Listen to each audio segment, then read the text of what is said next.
Mais maintenant, vous devez poursuivre constamment et chercher de toute votre force à travailler avec le Saint-Esprit incessamment pour avoir tout ce que Dieu a mis en vous comme semence et pour que votre âme en soit remplie, pour qu'il déborde de vous et que les gens puissent voir Dieu.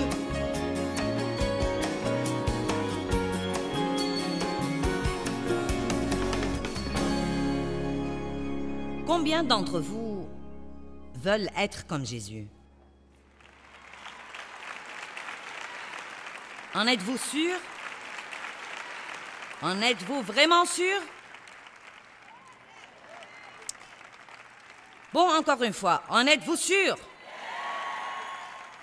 Bon, eh bien, voyons un verset et ensuite vous me direz à quel point vous êtes sûr. Jean 5, 30, la Bible amplifiée, un verset merveilleux. Verset 30, « Je ne puis rien faire de moi-même, c'est Jésus, je ne puis rien faire de moi-même de façon indépendante de moi-même, mais seulement comme Dieu m'a appris et comme je reçois ses ordres. Je juge selon ce que j'entends, je décide comme je suis appelé à décider. Comme la voix vient à moi, je décide et mon jugement est bon et juste et vertueux, car je ne cherche pas et je ne prends pas en considération ma propre volonté. Je ne désire pas de faire ce qui me plaît, mon propre but, mon propre dessein, mais seulement la volonté et le plaisir du Père qui m'a envoyé. » Waouh! Vous devriez lire ça probablement 20 fois pour l'assimiler. Eh bien, Jésus a dit, « Tout ce que Dieu me dit de faire, tout ce que mon Père me dit de faire, c'est ce que je fais. Je guette sa voix et je l'attends. Quand il me montre que faire, il n'y a vraiment pas de décision à prendre, car j'ai déjà prédécidé que tout ce que Dieu me demande de faire, je le ferai. » Donc, après avoir lu Jean 5, 30, où il a dit « Je ne suis pas ma propre volonté, je ne fais pas ce qui me plaît. Je ne prends pas en considération ma propre volonté. Quand Dieu me dit de faire quelque chose, je ne me demande même pas ce que j'en pense. Est-ce que je veux ou je ne veux pas le faire? C'est une affaire réglée. Jésus a dit « C'est une affaire réglée, je l'ai déjà réglée moi-même. » Tout ce que dit Dieu, une fois que je sais ce que Dieu me dit, alors il n'y a plus de décision à prendre. Laissez-moi vous demander de nouveau, après avoir écouté ça, combien d'entre vous veulent vraiment être comme Jésus?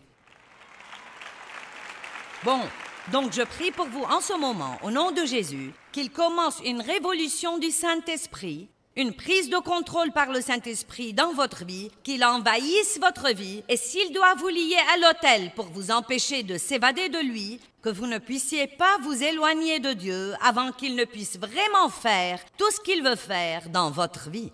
Amen.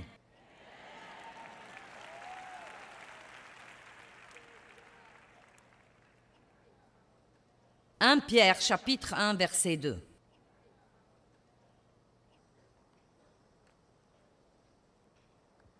Nous avons été consacrés selon le dessein de Dieu. Consacrés, cela veut dire sanctifiés et rendus saints. Cela veut dire mis à part pour un but spécial. Laissez-moi vous dire quelque chose. Vous n'êtes pas comme tous les autres dans le monde qui n'ont pas Christ comme leur sauveur. Vous ne pouvez pas faire tout ce qu'ils font. Vous ne pouvez pas vous comporter comme ils se comportent. Vous avez été... Quand le Saint-Esprit est survenu sur vous, quand Christ a demeuré en vous, il vous a pris et il vous a mis à part pour quelque chose de spécial. Il vous a sanctifié et dans votre esprit, il vous a rendu saint. Vous êtes un esprit, vous avez une âme, vous vivez dans un corps, vous êtes un être tripartite. Dans votre esprit, quand Christ vient vivre en vous, vous avez tout ce dont vous avez besoin là-dedans pour mener une vie de piété et pour vous comporter comme se comporterait Jésus s'il était à votre place aujourd'hui. Tout ceci est en vous. Il ne s'agit pas de ce qui est en vous. Ce que je fais, c'est d'essayer de l'extérioriser.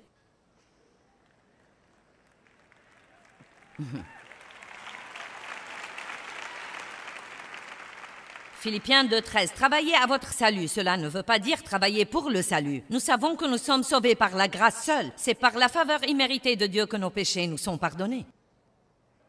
Mais ensuite, il dit, prenez ce salut qui vous a été donné comme un don et travaillez à votre salut avec crainte et tremblement.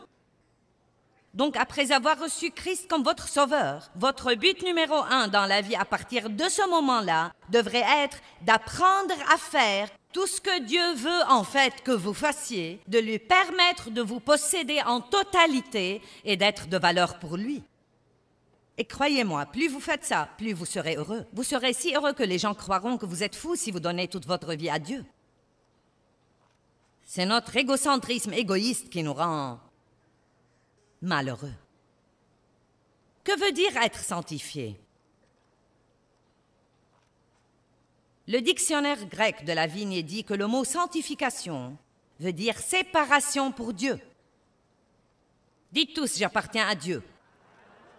Pensez-y, vous appartenez à Dieu. Combien d'entre vous ont peut-être comme un... Je ne sais pas, nous utiliserons ça comme un exemple. C'est mon verre que j'utilise quand je voyage. C'est le verre de Joyce. Personne d'autre ne boit de ce verre. On n'utilise pas ce verre pour le café ou pour arroser les plantes. C'est mon verre. Ce verre est mis à part, sanctifié pour un but spécial. Maintenant, vous savez tous de quoi je parle. Vous avez des choses que vous possédez et que vous avez pour un but spécial. Vous ne voulez pas que vos enfants y touchent, elles sont à vous. C'est pour ceci, ce n'est pas pour cela, c'est pour ceci. Eh bien, vous êtes comme ça. Vous êtes mis à part par Dieu pour un but spécial. En ce qui concerne ce monde, nous sommes des étrangers et nous sommes de passage. Ce n'est pas notre pays. Nous ne devons pas choisir de résider ici et de nous enraciner dans le monde. Nous sommes en chemin pour quelque part ailleurs et pendant que nous faisons le voyage, nous devons rassembler des tas de gens et les prendre avec nous.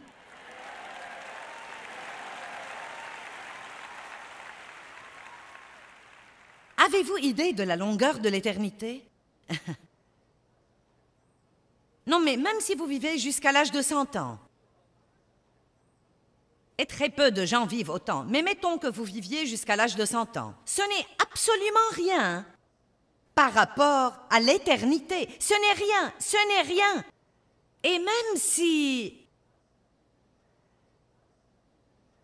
vous deviez abandonner quelques trucs que vous aimeriez mieux ne pas abandonner. Et alors, si nous faisons ce que Dieu nous demande de faire maintenant, nous pouvons être de valeur pour lui. Nous aurons la paix et la joie et nous serons vraiment prêts à passer l'éternité en sa présence. Ne vivez pas votre vie comme si c'était tout ce que vous avez. Vous vivrez pour l'éternité. Vous êtes un être éternel. Et peut-être que vous n'y pensez pas assez, je ne sais pas. Mis à part pour un but spécial et apprenant à vivre la vie qui convient à ceux qui sont si séparés. Séparés d'avec les mauvaises choses et les mauvaises voies. C'est mis à notre disposition par la foi en Jésus-Christ et c'est la volonté de Dieu pour le croyant.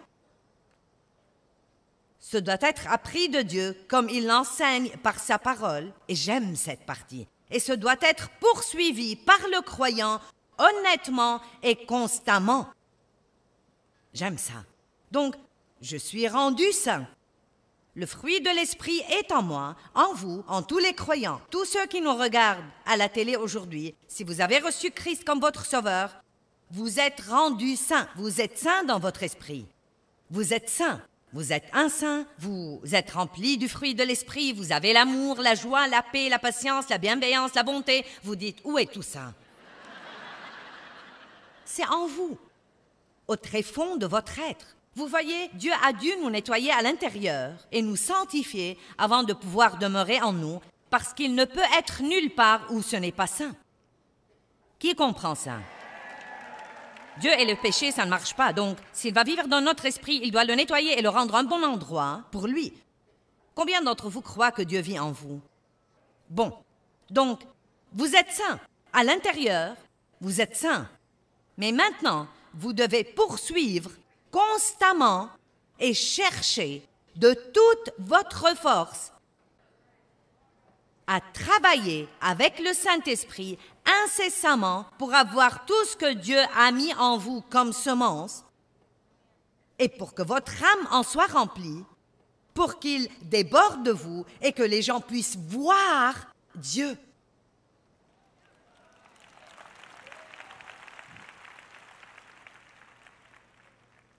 Le pire témoin que nous avons est que nous pouvons à peine faire la différence entre les chrétiens et les autres.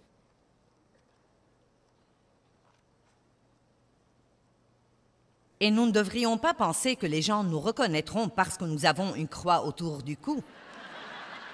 Je ne prête aucune attention à ce genre de truc. Ce doit être notre comportement, notre fruit, notre amour plus que tout. La sanctification est une possession individuelle créée petit à petit par suite de l'obéissance. J'ai trouvé ça dans le dictionnaire grec, je ne l'ai pas inventé. C'est très important que nous soyons des gens obéissants. Dieu ne vit pas pour nous servir. Nous vivons pour le servir. Maintenant, si je peux dire quelque chose en passant pour un instant, Dieu vous aime, il veut que vous soyez bénis. La Bible dit, « Fais du Seigneur tes délices et il te donnera ce que ton cœur désire. » Dieu veut que vous ayez de belles choses. Il veut que vous soyez la tête et non la queue, que vous prêtiez à beaucoup de nations et ne jamais emprunter. Tout ce à quoi vous mettrez la main devrait prospérer et réussir. Il veut vous donner la grâce partout où que vous alliez, vous ouvrir des portes, mais ce n'est pas tout ce qu'il veut. Ce n'est pas tout ce qu'il veut. Il veut que vous soyez soumis, engagés, sur l'autel, prêts à faire ce qu'il veut que vous fassiez tous les jours de votre vie. Vous devez arrêter de vivre pour le but d'essayer d'amener Dieu à vous donner ce que vous voulez.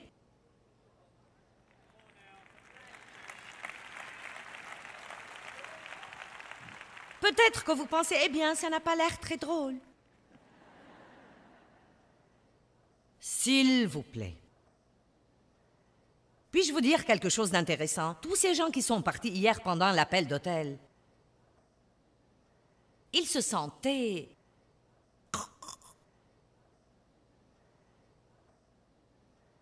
Peut-être que certains d'entre eux ne se sentent toujours pas bien aujourd'hui.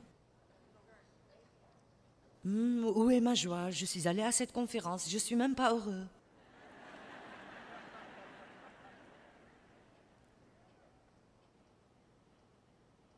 Quand nous obéissons à Dieu, nous avons au-dedans de nous une grande joie, une joie qu'on ne peut avoir nulle part ailleurs. Vous ne pouvez l'avoir nulle part ailleurs. Vous pouvez soit rendre votre chair heureuse pour quelques instants, au prix d'attrister votre esprit, soit attrister votre chair pendant un petit moment, au prix de rendre votre esprit libre et plein de paix et de joie. Vous devez décider lequel est le plus important pour vous. Revenons à 1 Pierre 1,2 et voyons si je l'ai lu en entier, je ne sais pas. Sanctifiés, rendus saints par l'Esprit. Donc nous sommes élus selon la préconnaissance de Dieu le Père, consacrés, sanctifiés, rendus saints par l'Esprit pour être obéissants à Jésus-Christ. Le Messie. Waouh, waouh, waouh. Et il y a un autre verset comme ça. 1 Pierre 1, verset 22. Sautons là très vite et regardons ce verset. Votre obéissance à la vérité par le Saint-Esprit. Nous ne pouvons obéir à Dieu que par le Saint-Esprit. Je dois continuer à dire ça encore et encore et encore. Je n'essaye pas de vous mener à l'effort personnel et à l'autodétermination, mais de vous dire qu'à l'instant où vous suivez Dieu de tout votre cœur pour faire ce qu'il veut que vous fassiez, à ce moment-là, il s'associe avec vous et vous donne la puissance pour pouvoir le faire. Dieu ne vous demande... Écoutez-moi, Dieu ne nous demande jamais de faire quoi que ce soit sans nous donner la puissance et la capacité et l'équipement pour le faire. Vous pouvez faire tout ce que Dieu veut et vous demande de faire par Christ qui vous fortifie.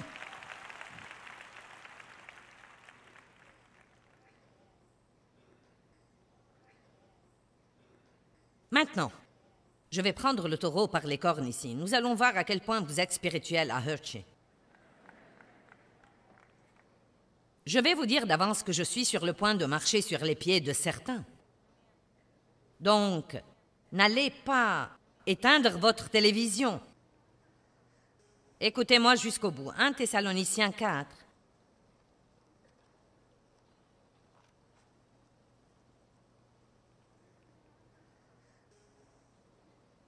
À partir du verset 1.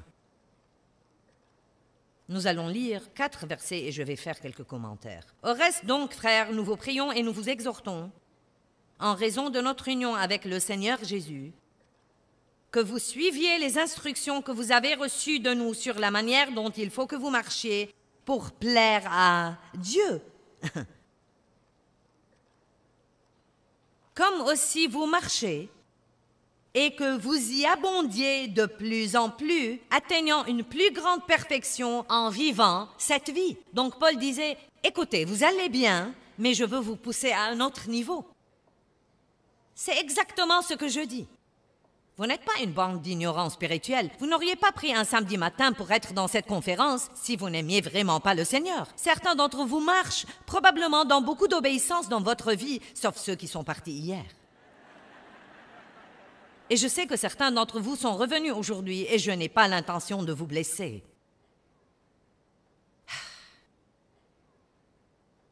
Mais je veux que vous alliez à un autre niveau. Je suis contente de prêcher ça ce week-end parce que ça va m'aider. Je suis si contente que Dieu m'ait appelé à prêcher parce que je dois étudier pour le faire et cela me garde dans la parole tout le temps et me garde. Bon, revenons à ces versets. Car vous savez quel commandement nous vous avons donné par l'autorité et l'inspiration du Seigneur Jésus.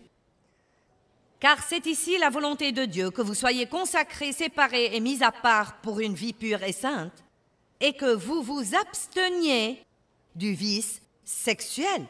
Maintenant, nous allons parler de sexe pour un instant.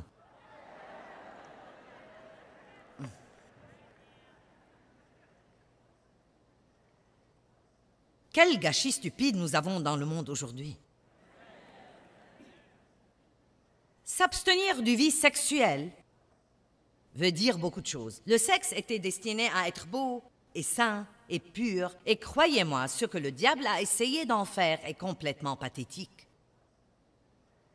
Donc maintenant, vous avez des problèmes énormes avec la pornographie. Vous ne pouvez pas ouvrir un magazine et le feuilleter pour essayer d'acheter un pyjama sans que la moitié des gens ne soient nus.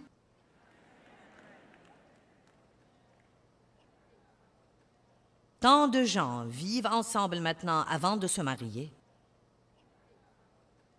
Ils croient que ce n'est pas un problème. Ils rationalisent. Nous ferions aussi bien de voir si ça va marcher avant de nous marier. Après tout, ce n'est qu'une feuille de papier. Le mariage était censé être beaucoup plus qu'une feuille de papier. C'était un engagement profond. Et peut-être que nous devons savoir beaucoup plus sur la personne que nous épouserons avant de donner notre consentement. Certains se marient et ne savent même pas ce que pense l'autre de l'argent, ou bien d'avoir des enfants, ou... C'est juste un truc tellement émotionnel, et tout à coup, vous savez, ils se marient, et puis... Prenez votre temps avec les trucs, ne soyez pas pressés. Très peu de gens maintenant ne couchent pas ensemble avant de se marier. Et vous savez quoi? À dire vrai, je préfère faire quelque chose d'autre que ça. Je fais ça parce que je crois de tout mon cœur que Dieu veut que je le fasse. Quelqu'un doit parler franchement et dire « Ce n'est pas la volonté de Dieu et nous souffrons à cause de ça. Non pas que Dieu arrêtera de nous aimer. » Oui, nous pouvons être pardonnés. Mais une fois que nous savons ce qu'il faut faire et que nous continuons à ne pas le faire, il y a quelque chose qui ne va pas si quelqu'un croit qu'il peut continuer à faire ce qu'il sait qu'il ne faut pas faire parce qu'après tout, la grâce de Dieu est disponible. Dieu comprend. Croyez-moi, Dieu ne comprend pas que c'est le 21e siècle et qu'il n'y a pas de mal à faire ça parce que tout le monde le fait. Vous savez, nous ne sommes pas comme tous les autres. Nous sommes sanctifiés, séparés, mis à part pour un but spécial.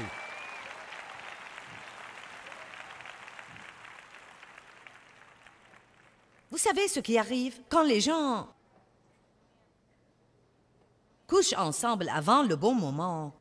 Ils retirent toute la beauté et tout l'émerveillement. Personne n'attend plus rien avec impatience désormais parce que personne n'attend rien. Nous avons un problème dans notre société avec la satisfaction instantanée. Tout le monde veut avoir ce qu'il veut et il le veut tout de suite. S'il ne peut pas se le permettre, il le paye par carte de crédit. Il n'y a pas une attente des choses, une attente impatiente des choses, un désir pour les choses, une planification pour les choses, une économie pour les choses, une discipline pour les choses.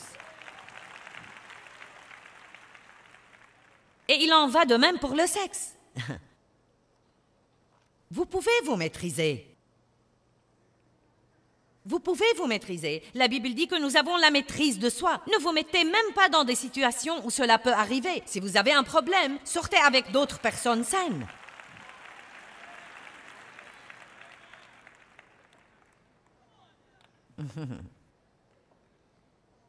Et vous savez quoi, je sais déjà... Mon Dieu, je ne sais combien d'entre vous ont déjà éteint leur télé. Vous pourriez avoir l'air idiot à ce stade-là si vous vous en allez, parce que tout le monde pourrait penser « Oh, eh bien... » Donc, je vais probablement garder cette foule, au moins pour un petit moment. Je ne fais pas ça parce que j'essaye d'être impopulaire. J'essaye de vous aider et j'essaye d'arriver au point où nos vies rendront gloire à Dieu et où nous comprendrons que nous ne pouvons absolument pas être comme tous les autres. Ce n'est pas ce que Dieu veut que nous fassions. Je parlais à un jeune homme dans un endroit où je vais pour une certaine affaire et j'ai fait sa connaissance. Nous avons parlé de la Bible plusieurs fois. Vous savez, il était fiancé et... Je ne savais pas si lui et sa petite amie vivaient ensemble, mais je me le demandais. Eh bien, effectivement, j'ai appris, oui, ils vivaient ensemble. Donc, vous savez, nous parlions de la Bible et il vivait avec sa petite amie. Et il allait à l'étude de la Bible. Et je vous promets qu'il ne faisait pas lit à part. Donc, il se marie. Je lui dis, que penses-tu de la vie conjugale? Et il dit, elle n'est pas différente de ce qu'elle ne l'était avant. Maintenant, pas de surprise, pas d'émerveillement, pas de beauté, pas de signification, car personne n'a rien attendu. Ce n'était même pas spécial. Pas du tout, même pas spécial. J'ai reçu le docteur Ravi Zacharias la semaine passée pour enregistrer des émissions avec moi. Et il a dit qu'une des 4 choses dont les gens ont besoin pour être spirituellement sains, c'est l'émerveillement. Nous devons retarder la satisfaction et nous devons attendre les choses et nous devons faire les choses à la façon de Dieu. Et vous savez, une partie de la télévision aujourd'hui est si stupide. C'est au-delà de... Non, mais c'est vraiment au-delà de... Je ne sais même pas dire à quel point c'est stupide. Arrêtons de laisser le monde nous dicter les choses et nous instruire et soyons assez saints pour instruire nous-mêmes le monde.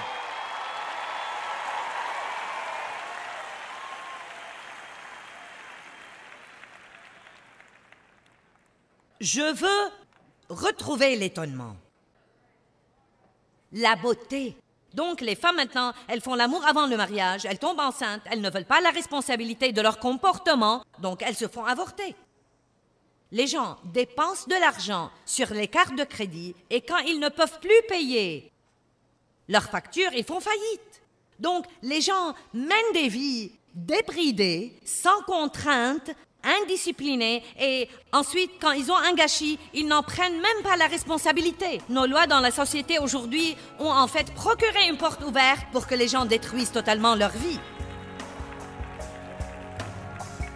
Détruisent complètement leur vie. Eh bien, l'obéissance radicale dans nos vies veut dire que nous écoutons la voix de Dieu et que nous faisons simplement ce que nous croyons vraiment qu'il nous demande de faire. C'est si important d'obéir à Dieu. Un des moyens de libérer la puissance de Dieu dans nos vies, c'est de faire ses pas d'obéissance et d'être fidèles pour faire ce que nous croyons qu'il nous demande de faire.